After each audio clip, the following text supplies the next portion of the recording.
Hello my champions, welcome to another video tutorial from anatomical biology.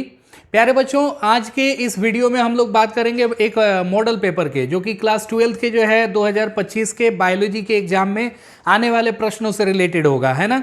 Bihar board की इस बार की जो होने वाली 2025 की परीक्षा है, इसमें जितने भी इंपॉर्टेंट क्वेश्चंस आपसे पूछे जाएंगे उनके लिए जो है हम लोग मॉडल सेट एक लेके आए हैं। तो प्यारे बच्चों, आप सभी से रिक्वेस्ट है कि अगर आप चैनल पर नए आए हैं तो चैनल को सब्सक्राइब करें, वीडियो को ज़्यादा से ज़्यादा शेयर करें ताकि सारे बच्चों तक जो है ये वीडियो पहुंच सके। क्योंकि इसमें जो है हम लोग इस सेशन में जो है हम लोग 5 मॉडल सेट डिस्कस करेंगे। हर एक मॉडल सेट में 70 क्वेश्चंस होंगे, 70 सवाल का मॉडल सेट होगा, है ना। 70 सवालों का मॉडल सेट हम लोग डिस्कस करने वाले हैं। तो प्यारे बच्चों, आप सभी जो है एक बार वीडियो को लाइक कर दें, शेयर कर दें, ताकि हम लोग जो है आज का सेशन स्टार्ट करें। तो चलिए बिना देरी किए जो है हम लोग फर्स्ट आज का क्वेश्चन जो है देखते हैं। आज का पहला सवाल जो है हम लोगों को दिया गया है कि प्याज में प्रवर्धन जो है होता है किसके द्वारा, बताएं। प्याज में प्रवर्धन किसके द्वारा होता है? ओनियन इज प्रोपेगेटेड थ्रू, पत्तियों द्वारा, प्रकंद द्वारा, बीज द्वारा, बल्ब द्वारा। तो प्यारे बच्चों, आपको पढ़ाया गया है कि ओनियन में जो रिप्रोडक्शन होता है, जो प्रोपेगेशन होता है, वेजिटेटिव प्रोपेगेशन, वो बल्ब के थ्रू होता है। तो हम लोग जो है इसका सही आंसर टी करेंगे बल्ब द्वारा, ठीक है। आइए अगला सवाल हम लोग देखें। और प्यारे बच्चों, मैं आपको बता दूं कि चूंकि एग्जाम का टाइम जो है वो करीब आ चुका है, इसलिए इन वीडियोस में मैं एक्सप्लेनेशन के साथ जो है ऑब्जेक्टिव टिक आउट नहीं कर रहा हूं। अगर आपको एक्सप्लेनेशन चाहिए तो आप मेरे नंबर पे जो है कांटेक्ट कर सकते हैं, आप मेरे नंबर पे जो है व्हाट्सअप कर सकते हैं। आपको जिस क्वेश्चन के लिए भी जो है एक्सप्लेनेशन चाहिए, आप क्वेश्चन नंबर को जो है इस व्हाट्सअप नंबर पे जो है आप क्वेश्चन नंबर लिख के और इस व्हाट्सअप नंबर पे या स्क्रीनशॉट लेके जो है इस व्हाट्सअप नंबर पे शेयर करेंगे, आपको जो है मैं डिटेल सॉल्यूशन दूंगा, है ना। आइए सेकंड क्वेश्चन हम लोग देखें आज का। आज का सेकंड क्वेश्चन जो है प्यारे बच्चों ये है ना कि ट्राइटिकम एस्टिवम, जो कि एक हेक्साप्लॉइड गेहूं है, ठीक है ना, उसमें होता है। Triticum aestivum which is a hexaploid wheat possesses 7 chromosome, 14 chromosome, 30 chromosome and 42 chromosome. तो प्यारे बच्चों, ये जो ट्राइटिकम एस्टिवम होता है इसमें 42 क्रोमोसोम्स होते हैं, ठीक है ना, 42 क्रोमोसोम्स होते हैं। आइए अगला सवाल हम लोग देखें। और बताया जा रहा ना कि इमैस्कुलेशन किससे संबंधित है? Emasculation is related to, emasculation जो है प्यारे बच्चों रिलेटेड है हाइब्रिडाइजेशन से, संकरण से संबंधित है। इमैस्कुलेशन जो है वो संकरण से संबंधित है। अगर आप चाहते हैं इसका स्क्रीनशॉट लेना तो आप हर एक क्वेश्चन का जो है स्क्रीनशॉट ले सकते हैं। देखें अगला क्वेश्चन हम लोग जो है डिस्कस करें। बताया जा रहा है ना कि बाह्य निषेचन की क्रिया होती है, बताएं बाह्य निषेचन किस में होता है? External fertilization takes place in, मछली में, सरीसृप में, पक्षी में और स्तनपायी में। तो प्यारे बच्चों, बाह्य निषेचन जो होता है वो मछलियों में होता है। तो इस क्वेश्चन के लिए राइट आंसर आपका हो जाएगा फिशेज, ठीक है ना, फिशेज में हो जाएगा एक्सटर्नल फर्टिलाइजेशन। नेक्स्ट हम लोग देखें अगला सवाल जो है, कहा जा रहा है ना कि निम्न में से किसे मादा युग्मकोद्भिद कहते हैं? Which one is female gametophyte, female gametophyte कौन है? तो प्यारे बच्चों, फीमेल गैमिटोफाइट जो होता है वो भ्रूणकोष होता है, भ्रूणकोष, भ्रूणपोष नहीं, भ्रूणकोष, एम्ब्रायो सैक हम लोग बोलते हैं, यही है फीमेल गैमिटोफाइट। मादा युग्मकोद्भिद हम लोग इसको कहते हैं, ठीक है ना। तो इस क्वेश्चन के लिए आप डिम्ब जो है टिक नहीं करेंगे, भ्रूण भी टिक आउट नहीं करेंगे, भ्रूण जो है वो गलत हो जाएगा, डिम्ब भी गलत हो जाएगा। बहुत सारे बच्चे जो है गलती टिक लगा के आ जाते हैं एग्जाम में, बाद में उनको पता चलता है कि भाई हमने गलत टिक आउट कर दिया। सो आप क्वेश्चन को जो है अच्छे से पढ़ें एक बार। मादा युग्मक नहीं पूछा जा रहा है, मादा युग्मक पूछता तो हम लोग डिम्ब टिक कर दे, लेकिन यहाँ मादा युग्मकोद्भिद पूछा जा रहा है। मादा युग्मकोद्भिद वो होता है जिससे मादा युग्मक की रचना होती है। तो प्यारे बच्चों, वो एम्ब्रायो सैक हो जाएगा, है ना। आइए अगला सवाल देखें हम लोग। भ्रूणकोष की सेंट्रल कोशिका कैसी होती है? तो प्यारे बच्चों, भ्रूणकोष की सेंट्रल कोशिका, central cell of embryo sac is secondary nucleus, ठीक है ना, सेकेंडरी न्यूक्लियस। द्वितीय केंद्रक हम लोग टिक आउट कर सकते हैं। तो इन ऑप्शंस में से जो है द्वितीय केंद्रक, सेकेंडरी न्यूक्लियस जो है सही आंसर हो जाएगा इसका। आइए नेक्स्ट क्वेश्चन हम लोग देखें। 7 नंबर क्वेश्चन कहा जा रहा है कि निम्नलिखित में से किस पौधे की प्रजातियों में बीज का उत्पादन असंग जनन द्वारा होता है? In which of the following species of plants seeds are produce through apomixis, seeds जो है वो एपोमिक्सिस के थ्रू प्रोड्यूस होते हैं। तो प्यारे बच्चों, इस क्वेश्चन के लिए आप जो है आंख बंद करके टिक आउट करेंगे। एस्ट्रेसी एंड घास, ठीक है ना, एस्ट्रेसी and grasses.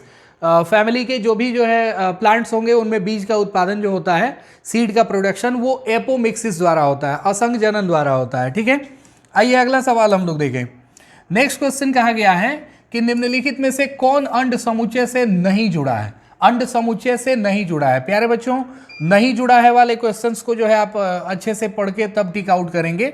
Which of the following is not associated with egg apparatus? Egg apparatus से कौन नहीं जुड़ा है?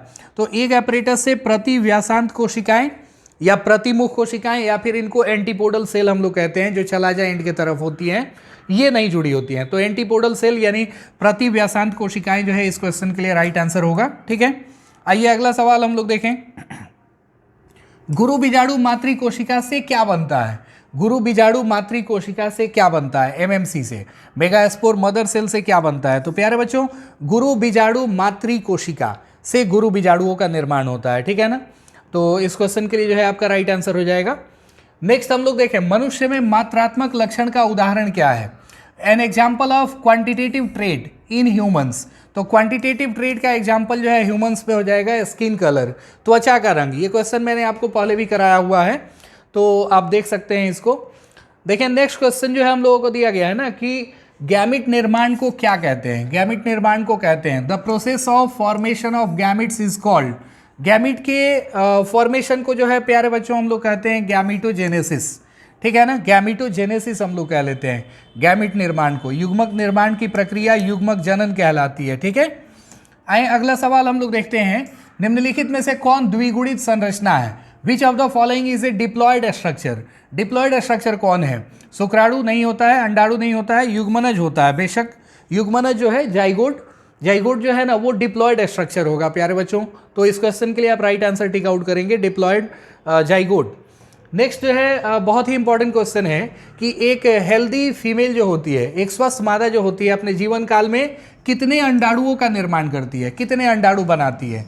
ठीक है ना, एक हेल्दी ह्यूमन फीमेल जो है वो कितने एग्स को प्रोड्यूस करती है? तो प्यारे बच्चों, आपको पढ़ाया गया है कि एक हेल्दी फीमेल जो है वो करीब करीब 400 अंडे जो है उत्पन्न करती है। 400 एग जो है अपने पूरे रिप्रोडक्टिव साइकिल में जो है प्रोड्यूस करती है। ठीक है, आइए अगला सवाल हम लोग देखते हैं। अगला सवाल जो है कहा जा रहा है ना कि वीर्य को किस में हिमीकृत किया जाता है? तो वीर्य को हिमीकृत करने के लिए प्यारे बच्चों हम लोग लिक्विड नाइट्रोजन का यूज़ करते हैं। सीमेन जो होता है, सीमेन को फ्रोज करने के लिए हम लोग लिक्विड नाइट्रोजन का यूज़ करते हैं, तरल नाइट्रोजन में। ठीक है, आइए अगला सवाल हम लोग देखें। कहा गया है ना कि परिपक्व मादा युग्मक के बनने की प्रक्रिया क्या कहलाती है? The process of formation of mature female gamete is known as. Mature female gamete जो है बनने की जो प्रोसेस है उसको हम लोग अंड जनन कहते हैं, ऊजेनेसिस कह लेते हैं। सो इस क्वेश्चन का राइट आंसर हो जाएगा ऊजेनेसिस। आइए नेक्स्ट क्वेश्चन हम लोग देखें। HIV निम्न में से किस कोशिका पर आक्रमण करता है? HIV attack on which of the following sales? तो प्यारे बच्चों, आपको बताया गया है helper T cells. Helper T cells को आप याद रखेंगे। ठीक है ना, हेल्पर टी सेल्स को जो है अटैक करता है, सहायक टी कोशिकाओं को HIV अटैक करता है। ठीक है ना, आइए अगला सवाल हम लोग देखते हैं। कहा जा रहा है ना कि गर्भ निरोधक गोली में मौजूद प्रोजेस्टेरॉन किस कार्य के लिए होता है? Progesterone present in contraceptive pills is meant for. किसके लिए होता है प्रोजेस्टेरॉन जो कि गर्भ निरोधक गोलियों में पाया जाता है? विदलन को रोकने के लिए, अंडोत्सर्ग को रोकने के लिए, निषेचन को रोकने के लिए, ए और बी दोनों। Preventing cleavage, preventing ovulation, preventing fertilization. तो प्यारे बच्चों, इस क्वेश्चन के लिए राइट आंसर हो जाएगा आपका अंडोत्सर्ग को रोकने के लिए। ठीक है ना, अंडोत्सर्ग को रोकने के लिए होता है ये। नेक्स्ट क्वेश्चन हम लोगों को दिया गया है ना कि गर्भ निरोधक सहेली, कंट्रासेप्टिव पिल्स, सहेली जो है वो एक आईयूडी है, मादाओं में एस्ट्रोजन की सांद्रता को बढ़ाती है एवं अंडोत्सर्ग को रोकती है। Increase the contraception of oestrogen, concentration of oestrogen and prevents ovulation in females. और गर्भाशय में एस्ट्रोजन ग्राही को अवरुद्ध करती है तथा अंडों के रोपण को रोकती है। प्यारे बच्चों, यही इसका राइट आंसर हो जाएगा। Blocks estrogen receptor in the uterus, preventing eggs from getting implanted. Implantation से ये रोकता है। समझ में आ रहा है ना? तो इस क्वेश्चन के लिए आपका राइट आंसर हो जाएगा ऑप्शन नंबर 3। आप चाहें तो स्क्रीनशॉट ले सकते हैं इसका, हर एक क्वेश्चन का स्क्रीनशॉट ले सकते हैं। देखिए, एमनियोसेंटेसिस एक प्रक्रिया है। Amniocentesis is a process related to ठीक है ना, इसको उल्वभेदन हम लोग कहते हैं। मस्तिष्क की बीमारी जानने को, know about the disease of brain. भ्रूण में आनुवांशिक रोग के निर्धारण की, determine any hereditary disease in the embryo. और हृदय में किसी बीमारी के जानने के लिए, ए और बी दोनों। तो प्यारे बच्चों आप जानते हैं इस क्वेश्चन के लिए राइट आंसर हो जाएगा हम लोगों का ऑप्शन नंबर बी, ठीक है ना। ऑप्शन नंबर बी जो है इस क्वेश्चन के लिए आपका राइट आंसर हो जाएगा। आइए अगला सवाल हम लोग देखें। निम्न में से कौन सी जन्म नियंत्रण की प्राकृतिक विधि नहीं है? नहीं है वाले जहां सवाल आते हैं वहां आपको ऑप्शंस पे केयर करना होता है। कई बार बच्चे लोग जो है जल्दी में गलत आंसर टिक करके आ जाते हैं। Which among these is not a natural method of birth control? इनमें से कौन नेचुरल मेथड नहीं है? तो प्यारे बच्चों नेचुरल मेथड नहीं है वासेक्टॉमी, ठीक है ना। ये तीनों जो है नेचुरल मेथड हैं। समझ में आ रहा है ना। वासेक्टॉमी, शुक्रवाहिनी उच्छेदन, ये हो जाएगा वासेक्टॉमी। वास डिफरेंस को कट किया जाता है इसमें। केंद्रीय औषधि अनुसंधान संस्थान द्वारा कौन सी गर्भ निरोधक गोली तैयार की गई है? Central drug research institute, CDRI Lucknow has developed, तो नाम है उसका सहेली, ठीक है ना। जिसको तैयार किया गया है CDRI लखनऊ के द्वारा, उस गोली का नाम है सहेली, ठीक है। तो इस क्वेश्चन के लिए राइट आंसर आपका हो जाएगा सहेली। आइए अगला सवाल हम लोग देखें।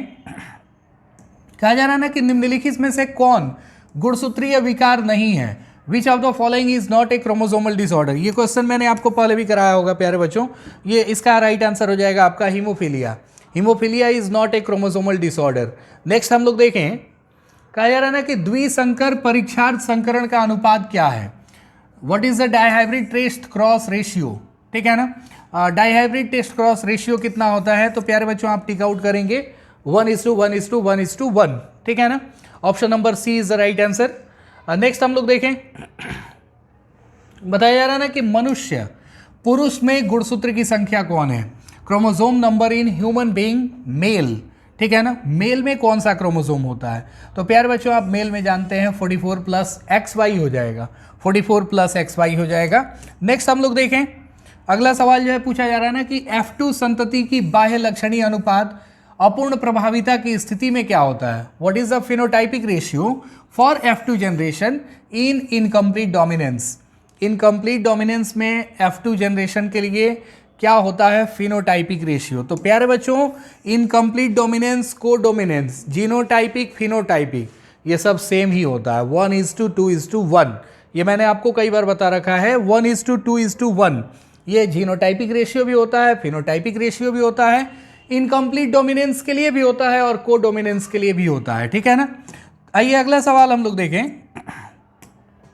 नेक्स्ट क्वेश्चन कहा गया है ना कि 21वें गुणसूत्र की त्रिगुणसूत्रिता के कारण क्या होता है? 21वें गुणसूत्र में जब एकाधी सूत्रता हो जाती है, 21st पेयर ट्राइजोमी अगर होता है, 21st पेयर ट्राइजोमी के चलते कौन सा डिजीज होगा? तो प्यारे बच्चों आप जानते हैं डाउन सिंड्रोम। डाउन सिंड्रोम जो है वो 21st पेयर के ट्राइजोमी के चलते होता है, 21वें जोड़ी गुणसूत्र के एकाधी सूत्रता के कारण होता है, ठीक है ना। आइए अगला सवाल हम लोग देख लें। कहा जा रहा है ना कि एकल संकर क्रॉस का फिनोटाइपिक अनुपात क्या है? मोनोहाइब्रिड क्रॉस का फिनोटाइपिक रेशियो कितना है? तो मोनोहाइब्रिड क्रॉस का फिनोटाइपिक रेशियो होता है 3:1, 3:1 हो जाएगा, ठीक है ना, 3:1 हो जाएगा। नेक्स्ट हम लोग देखें। अगला सवाल जो है कहा जा रहा है ना कि क्रिसमस रोग का अन्य नाम क्या है? क्रिसमस डिजीज का दूसरा नाम क्या है? तो क्रिसमस डिजीज का दूसरा नाम जो है वो हीमोफीलिया बी है। हीमोफीलिया बी जो है वो क्रिसमस रोग को ही हम लोग कहते हैं। नेक्स्ट हम लोग देखें। आरएनए के किस रूप की संरचना त्रिपर्णी जैसी होती है? Which form of RNA has a structure resembling to clover leaf model? तो प्यारे बच्चों इस क्वेश्चन के लिए राइट आंसर हो जाएगा टीआरएनए। टीआरएनए का जो स्ट्रक्चर होगा ना वो क्लोवर लीफ मॉडल के जैसा होता है, त्रिपर्णी आकृति होती है, तिपतिया आकृति होती है इसकी, ठीक है। आइए हम लोग क्वेश्चन नंबर देखते हैं 30।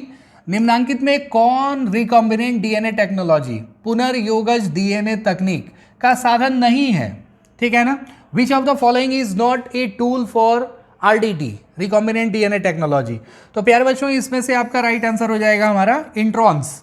Introns are not a tool for recombinant DNA technology, ठीक है ना। सो इस क्वेश्चन के लिए राइट आंसर आप टिक आउट करेंगे ऑप्शन नंबर बी को। नेक्स्ट हम लोग देखें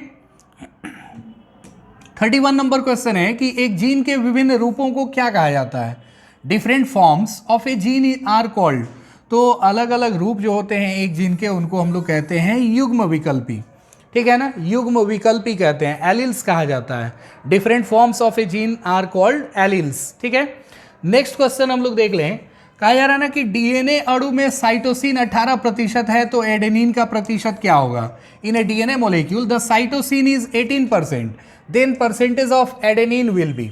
एडेनिन का परसेंटेज कितना होगा, तो प्यारे बच्चों 32 हो जाएगा। क्योंकि मैंने आपको बताया है कि किसी का भी परसेंटेज देता है, जैसे यहाँ पे साइटोसिन का परसेंटेज दिया हुआ है 18, तो इसको हम लोग माइनस करेंगे 50 में से।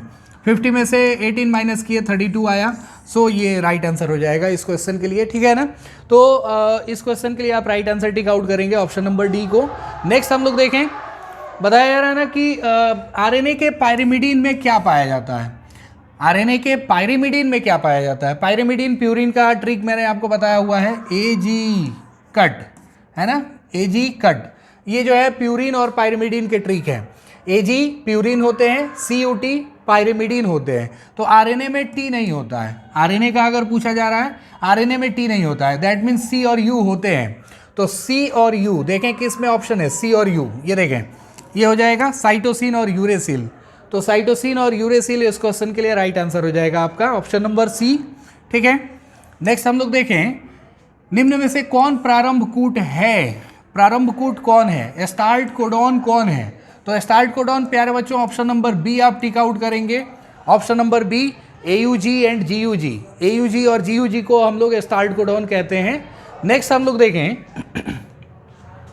डीएनए के साँचे पर आरएनए के निर्माण को क्या कहते हैं। Synthesis of RNA on DNA template is known as transcription. प्यारे बच्चों ट्रांसक्रिप्शन हम लोग कहते हैं डीएनए के साँचे पर आरएनए का निर्माण, ठीक है ना। ये बात हमको फ्रांसिस क्रिक ने बताई हुई थी, ठीक है। नेक्स्ट हम लोग देखें, एलेनिन कूट के लिए सही अनुक्रम कौन है। Correct sequence for alanine code. Alanine के लिए कौन कौन कोडिंग कर सकता है। तो प्यारे बच्चों एलेनिन के लिए GCU, GCC, GCA, ये सब जो है आप जो ट्रिपलेट देख रहे हैं, कोडॉन देख रहे हैं, ये सारे कोडॉन्स जो है ना एलेनिन के लिए हैं। जेनेटिक कोडॉन में आप जो है टेबल उठा के एक बार देखेंगे, पूरे 64 जो है कोडॉन्स का टेबल है वो। तो 64 कोडॉन्स का जो टेबल है, चेकबोर्ड है, उस चेकबोर्ड में ये तीनों, इसके अलावा एक और भी होता है, तो 4 हम लोगों को दिख जाएंगे एलेनिन के लिए, ठीक है ना।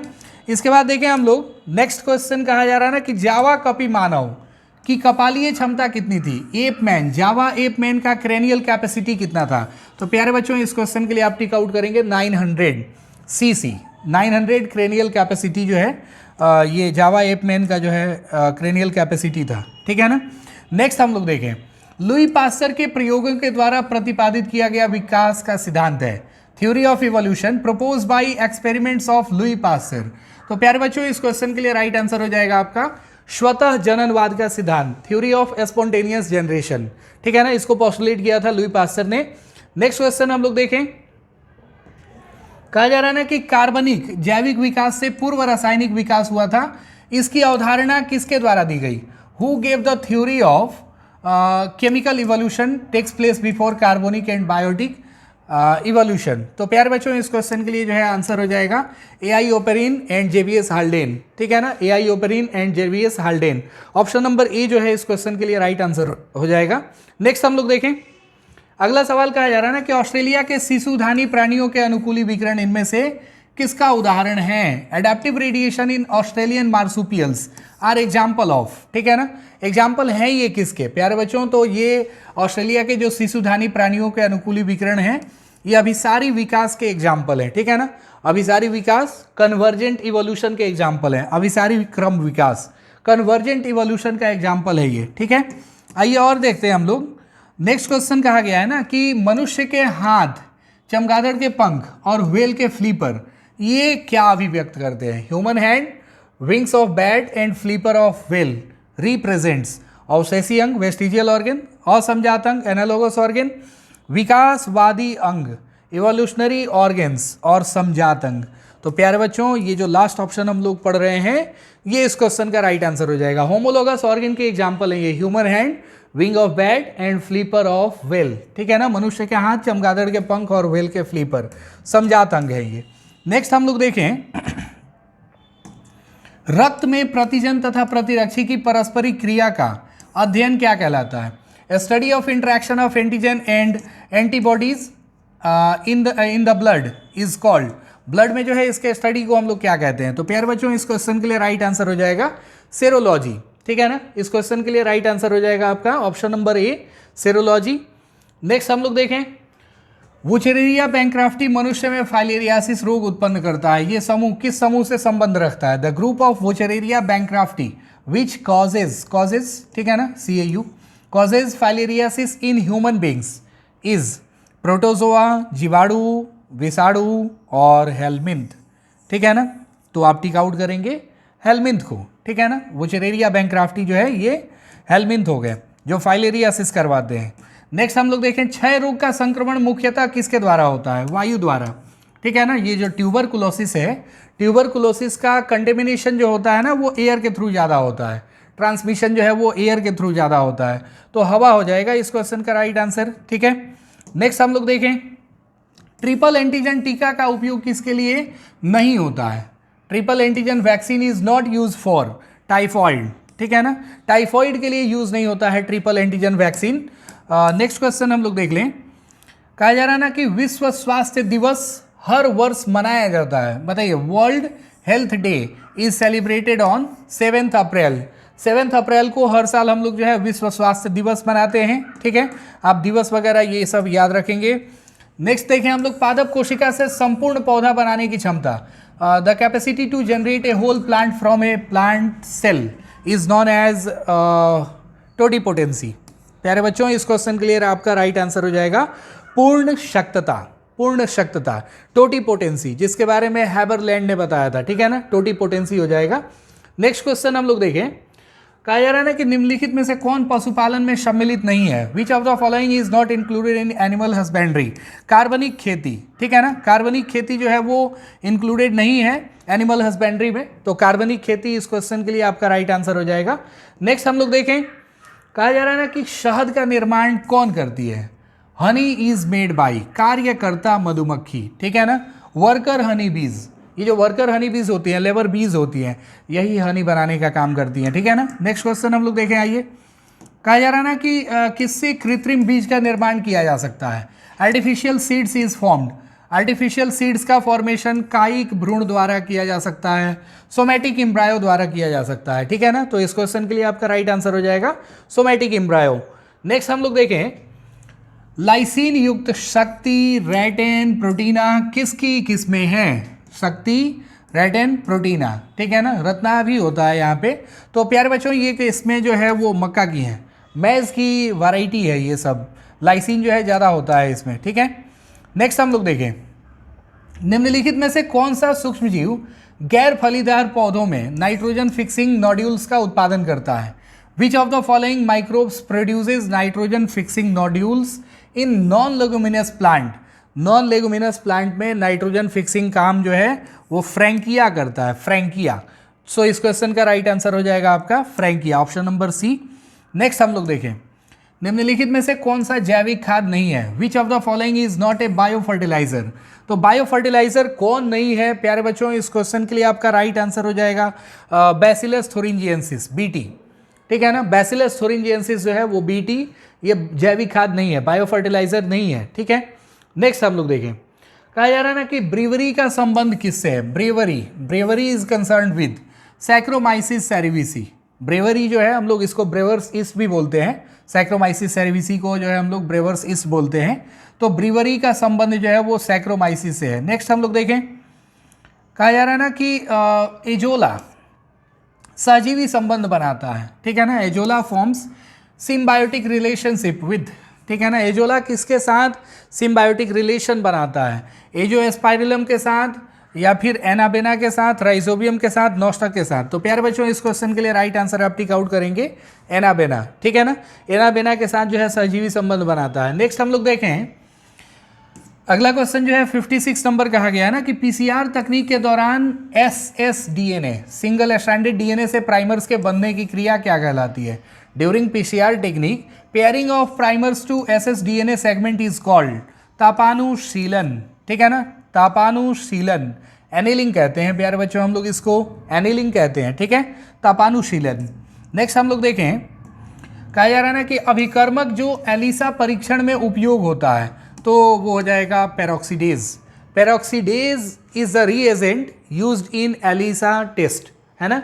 एलिसा टेस्ट में हम लोग जो है पेरोक्सीडेज का यूज करते हैं। नेक्स्ट हम लोग देखें, कहा जा रहा है ना कि सोमा क्लोन विविधता किन के द्वारा प्राप्त की जा सकती है। Soma clone variation are obtained through tissue culture, ठीक है ना, उत्तक संवर्धन हो जाएगा। सोमा क्लोनल विविधता उत्तक संवर्धन के द्वारा जो है प्राप्त करी जा सकती है, ठीक है। नेक्स्ट क्वेश्चन देखें हम लोग, प्यारे बच्चों बताया जा रहा है ना कि प्रथम पारजीवी गाय को किस नाम से जाना जाता है। फर्स्ट ट्रांसजेनिक काऊ कौन थी। तो प्यारे बच्चों फर्स्ट ट्रांसजेनिक काऊ हम लोग जानते हैं, दैट वाज रोजी, ठीक है ना, रोजी, जिसके दूध में ह्यूमन अल्फा लैक्टोल्बुमिन प्रोटीन की मात्रा ज़्यादा होती है, 2.4 ग्राम पर लीटर होती है, ठीक है। पॉलीमरेज श्रृंखला अभिक्रिया पीसीआर, ठीक है ना, what is the function of PCR. PCR का फंक्शन क्या है, डीएनए प्रवर्धीकरण, ठीक है ना, डीएनए प्रवर्धीकरण। डीएनए का एम्प्लीफिकेशन कराना हो हम लोग पीसीआर का यूज़ करेंगे, ठीक है ना, पीसीआर टेक्निक का यूज़ करेंगे। नेक्स्ट हम लोग देखते हैं, मानव समष्टि के आयु पिरामिड में जनन पूर्व, जनन श्रम और जन्मोत्तर आयु वर्ग के व्यक्तियों का प्रतिशत क्रमशः घटते क्रम में है। तो यह प्रतिबिंबित करता है कि समष्टि क्या हो रही है, घट रही है। प्यारे बच्चों समष्टि घट रही है। When percentage of individuals of pre reproductive, reproductive and post reproductive phase is in decreasing order, the age pyramid of human population is decreasing, ठीक है ना। नेक्स्ट हम लोग देखते हैं, अगला सवाल कहा जा रहा है ना कि निम्नलिखित में से कौन कीटभक्षी पौधे हैं। विच of the following is insectivorous plant. Drosera, Nepenthes दोनों हैं, तो दोनों हैं, तो प्यारे बच्चों आप ऑप्शन नंबर सी को टिक आउट करेंगे। Option number C is the right answer, है ना, ए और बी दोनों, ड्रोसेरा भी है, नेपेंथिस भी है, ठीक है। आइए और हम लोग देखते हैं अगला क्वेश्चन। बताया जा रहा है ना कि पारस्परिक आश्रय होता है, mutualism occurs between E coli तथा मनुष्य, ठीक है, तितलियों तथा फूलों के बीच, जू क्लोरेली और हाइड्रा के बीच, जू क्लोरेली और हाइड्रा के बीच। प्यारे बच्चों ये हो जाएगा आपका सही आंसर, पारस्परिक आश्रय, म्यूचुअलिज्म जो है दिखता है जू क्लोरेला और हाइड्रा, ठीक है ना, इन दोनों के बीच दिखता है। आइए अगला सवाल हम लोग देखें, कहा जा रहा है ना कि ऊर्जा का पिरामिड कैसा होता है, पिरामिड ऑफ एनर्जी। तो पिरामिड ऑफ एनर्जी इज सदैव सीधा, है ना, ऑलवेज अपराइट। एनर्जी का पिरामिड जो होता है वो हमेशा अपराइट होता है, समझ में आ रहा है ना, हमेशा सीधा होता है। आइए नेक्स्ट क्वेश्चन हम लोग देखें, कहा जा रहा है ना कि पारिस्थितिकी तंत्र शब्द का उपयोग सबसे पहले किसने किया था। The use of term ecosystem is use by Tansley, ठीक है ना, ये जो टांसले थे इन्होंने ही सबसे पहले पारिस्थितिकी तंत्र शब्द का प्रयोग किया था, ठीक है ना, इकोसिस्टम का यूज किया था। नेक्स्ट हम लोग देखें, कान्हा राष्ट्रीय उद्यान किसके लिए प्रसिद्ध है। Kanha national park is famous for tigers, ठीक है ना, टाइगर्स के लिए फेमस है, बाघों के लिए प्रसिद्ध है कान्हा राष्ट्रीय उद्यान। नेक्स्ट हम लोग क्वेश्चन देखें, गिर राष्ट्रीय उद्यान विख्यात है, गिर national park is famous for हिरण के लिए, सिंह के लिए, चीता के लिए और पक्षी के लिए। तो प्यारे बच्चों इसका हो जाएगा सिंह के लिए। गिर राष्ट्रीय उद्यान जो है वो सिंह के लिए, शेरों के लिए प्रसिद्ध है, ठीक है। आइए अगला क्वेश्चन हम लोग देखें, अम्लीय वर्षा का पीएच कितना होता है। अम्लीय वर्षा का पीएच नीचे होता है, किसके नीचे होता है, अम्लीय वर्षा का पीएच जो है वो किसके नीचे होता है। तो प्यारे बच्चों अम्लीय वर्षा का पीएच जो है वो 5.6 से नीचे होता है, ठीक है ना। आइए नेक्स्ट क्वेश्चन हम लोग देख लें। अगला सवाल जो है, कहा जा रहा है ना कि निम्नांकित में से कौन जैव आवर्धन प्रदर्शित करता है। डीडीटी भी करता है, बायोमैग्निफिकेशन, तो बायोमैग्निफिकेशन डीडीटी से भी होता है और मरकरी से भी होता है बेशक, ठीक है ना। तो डीडीटी हो गया, मरकरी हो गया, ये सभी बायोमैग्निफिकेशन शो करते हैं। तो प्यारे बच्चों इस क्वेश्चन के लिए आप राइट आंसर टिक आउट कर सकते हैं ऑप्शन नंबर सी को, ठीक है ना। मरकरी से आपको मिनीमाता डिजीज होती है और ये डीडीटी की मात्रा जब ज़्यादा हो जाती है उससे पक्षियों के अंडे कमज़ोर होने लगते हैं, ठीक है ना। इन बातों को आप याद रखेंगे। तो प्यारे बच्चों ये था हमारा आज का सेशन। आज के सेशन में जिनको भी कोई डाउट हो, ठीक है ना, आप मेरे व्हाट्सअप नंबर पे कांटेक्ट कर सकते हैं। बाकी कमेंट बॉक्स खुला है, आप कमेंट बॉक्स में जो है लिख के भी जो है मेरे से कांटेक्ट कर सकते हैं। बाकी आपसे ये रिक्वेस्ट है कि आप मेरे चैनल पे बने रहें ताकि हम लोग जो है रेगुलर अपडेट्स को टेक ओवर करें, है ना। और सब्सक्राइब कर लीजिए and share it more and more as much as possible. Thanks.